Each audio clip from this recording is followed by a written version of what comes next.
इस चैप्टर के स्टार्ट में हम देखते हैं दूसरे दिन सुबह का सीन, जहां पर डिमन लॉर्ड चिल्ला कर कहता है ग्रीन फॉरेस्ट अब केवल डाकुओं का ग्रुप नहीं रहेगा, हम 9 ग्रेट सेक्ट से आगे निकल जाएंगे और दुनिया का सबसे ग्रेटेस्ट सेक्ट बन जाएंगे और कोई भी ऑर्थोडॉक्स या अनऑर्थोडॉक्स सेक्ट हमें नीची नजरों से देखने की कभी हिम्मत नहीं करेगा। तो इसलिए ग्रीन फॉरेस्ट अब सभी लोग 1000 ईयर ओल्ड रेन के लिए तैयार हो जाओ। और इसके बाद एक बंदा कहता है अब अभी से green forest grand summit start होता है। और हम देखते हैं एक कहने वाला जनरल मैनेजर ओ ग्युमयोंग होता है और मैं इसे जनरल मैनेजर ही कहूंगा, ठीक है। और स्टार्ट की बात सुनकर सभी लोग चिल्लाते हैं। फिर नैरेटर कहता है और इसी के साथ ग्रेटेस्ट बैंडिट्स के बीच में सीक्रेट कंपटीशन के साथ और टोटल 10 गार्डों और पहरेदार डिसाइड करने के लिए ग्रीन फॉरेस्ट ग्रैंड समिट का पहला दिन स्टार्ट हुआ। और इसके बाद 2 डिफरेंट स्ट्रॉन्ग होल्ड के लोग आपस में एक दूसरे को गुस्से में कहता है तुम्हारी मुझे धक्का देने की हिम्मत कैसे हुई। जो सुनकर दूसरा कहता है तुम क्या कह रहे हो, क्या तुम चाहते हो कि मैं तुम्हारी चेहरे की चमड़ी उधेड़ दूं। जो सुनकर पहला कहता है क्या कहा, तुम एरोगेंट बास्टर्ड कहने के बाद दोनों में लड़ाई हो जाती है। जो देखकर अपना लीडर कहता है ये लोग किसी और के माउंटेन पर क्यों लड़ रहे हैं। जिसके बाद सेकंड लीडर से कहता है ब्रदर मुझे लगता है कि हमें ग्रीन फॉरेस्ट ग्रैंड समिट की कम से कम एक कैटेगरी में कॉम्पीट करनी चाहिए और क्या हमारे लिए ऐसा कुछ ना करना ठीक होगा। जो सुनकर लीडर कहता है मुझे नहीं पता ब्रो। अब इसके बाद सीन जनरल मैनेजर पर शिफ्ट होता है जो कहता है क्या कोई ग्रीन फॉरेस्ट ग्रैंड समिट की पहली कैटेगरी सीक्रेट आर्ट में मुकाबला करना चाहता है। जो सुनकर एक बंदा कूदकर आगे आते हुए कहता है मेरा नाम लिम योंग रो है और मैं योंगमा माउंटेन का लीडर हूँ और यहाँ कोई मुझसे लड़ने के लिए तैयार है। जो सुनकर एक बड़ा आदमी आकर कहता है मैं मार्क जियोप बेबोंग माउंटेन का लीडर, आज मैं तुम्हें डेफिनेटली एक सबक सिखाऊंगा। जो सुनकर लिम योंग कहता है ओ ये तो तुम हो ब्रदर मार्क, और तुम अपने चेहरे का वांटेड पोस्टर लेकर क्यों घूम रहे हो। जो सुनकर मार्क कहता है ये तुमने क्या कहा, मैं कभी भी तुम्हारे जैसा एरोगेंट लोगों से कभी नहीं मिला, कहकर हमला करता है। और इधर ये देखकर डिमन लॉर्ड हंसकर कहता है ये कुछ मजेदार लोगों के साथ शुरुआत हुआ है। और हम फाइट का सीन देखते हैं जहां पर मार्क कहता है मैं डिमन लॉर्ड के सामने जो तुमने मेरा मजाक उड़ाया है उसके लिए तुमको पछताने पर मजबूर कर दूंगा, कहकर अपने secret art goldly sword of massacre से हमला करता है। और लिम योंग उसकी अटैक को रोककर अपनी secret art flying dragon dance से हमला करके उसे हरा देता है। इसके बाद और इसी तरह और लोग भी अपने आप को इंट्रोड्यूस करके फाइट करते हैं। ये ज्यादा इम्पोर्टेंट नहीं है इसलिए इसे एक्सप्लेन करने की जरूरत भी नहीं है।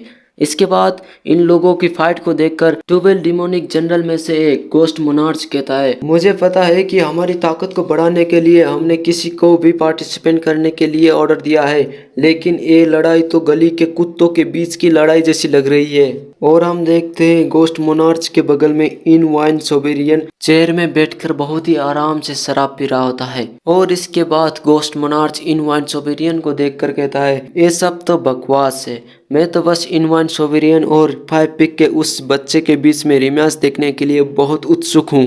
और इसके बाद इन वाइन सोबेरियन से कहता है आपको इतना ज्यादा शराब पीते देखकर मुझे लगता है कि आपने रातों रात किसी तरह की सीक्रेट टेक्निक सीख ली है। जो सुनकर इनवाइन कहता है एक सीक्रेट टेक्निक, हाँ खैर मुझे लगता है कि आप इसे यही कह सकते हो। और मन में सोचता है मैंने पहले ही कल रात को उन्हें एक भारी झटका दिया है जो कि एक सीक्रेट टेक्निक है और उनके लिए ये सबसे घातक है, उन 5 पिग के एरोगेंट और मूर्ख लोगों के लिए। और इसके बाद कल रात का सीन देखते हैं जहां पर लीडर और सभी लोग इयोन को देख रहे होते हैं। तभी लीडर इयोन से कहता है तुम ग्रीन फॉरेस्ट ग्रैंड समिट में मुकाबला करने जा रहे हो। जो सुनकर इयोन कहता है क्या मैं। जो सुनकर लीडर कहता है हाँ इयोन, अगर तुम मुकाबला करते हो तो ये ग्रीन फॉरेस्ट ग्रैंड समिट में जीत की गारंटी के समान है। जो सुनकर इनवाइन की फट जाती है और कहता है रुको, अगर ये तुम्हारी स्किल की बात है तो मैं तुम्हें किसी से भी बेहतर जानता हूँ, लेकिन ये कोई साधारण सीक्रेट आर्ट की कंपटीशन नहीं है। ये एक ऐसी जगह है जहाँ वो लोग ग्रीन फॉरेस्ट के लिए इम्पोर्टेंट पर्सनेल का सिलेक्ट करेंगे और यहाँ पर पर्सनेल का मतलब काम करने वाले लोगों को कहा जाता है, जैसे वर्कर एम्प्लॉइज, ठीक है। और फिर कहता है मैं गारंटी देता हूँ अगर तुम इस कंपटीशन में पार्टिसिपेट करोगे तो तुम एक ग्रीन फॉरेस्ट के गार्ड के रूप में एक पोजीशन सिक्योर करने में सक्षम होगे, आई स्वेयर। और कहता है लेकिन प्रॉब्लम ये है कि आगे क्या होता है। और गार्ड की इस पोजीशन में रिक्वायर्ड ये है कि तुम्हें नेशन के सभी स्ट्रॉन्ग होल्ड में पेट्रोल करनी पड़ेगी। जो सुनकर इयोन कहता है तो इसका मतलब ये है कि जब एक कंपटीशन खत्म हो जाएगा तो मैं 5 पिक पर वापस नहीं जा पाऊंगा। जो सुनकर इनवाइन कहता है हाँ बिल्कुल, क्या तुमने सोचा था कि ग्रीन फॉरेस्ट में कोई पोजीशन आसान होती होगी? और मुझे यकीन है कि तुमको अपनी ट्रैवल में कई कठिनाइयों का भी सामना करना पड़ेगा और क्या पता इसमें 1 साल लगेगा या फिर कई साल लग जाए। और इतना ही नहीं, 5 पिक के 10 हीरोज के बिना तुम्हें क्या लगता है कि तुम कितनी देर तक शांति से रह पाओगे? और तुम्हारे सभी ब्रदर्स को अपने जगह पर वापस लौटना होगा सिवाय तुम्हारे, जिसे पेट्रोल और गार्डिंग की रिस्पॉन्सिबिलिटीज है। जो सुनकर इयोन कहता है तो इसका मतलब यह है कि मुझे अकेले रहना होगा बिना मेरे परिवार के। जो सुनकर इनवाइन हंस रहा होता है और उसके बाद इयोन लीडर से कहता है हे बिग ब्रदर, अगर आप ये चाहते हैं तो मैं खुशी खुशी आग में कूद जाऊंगा।